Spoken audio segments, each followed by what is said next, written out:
So today I'd like to show you a small extruder. This is a single screw extruder with a 35 millimeter screw diameter, and it's especially for R&D purposes, and we can form like wet powders into different products.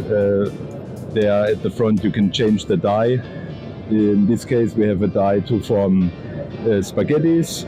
These spaghettis can be collected and pre-weighed and then fed into a so-called batch system in a Spheronizer, which I would start now.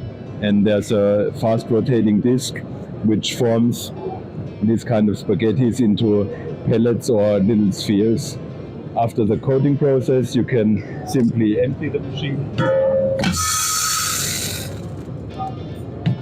and discharge the coated product. And these pellets will be then later on dried in a fluid bed dryer or coated.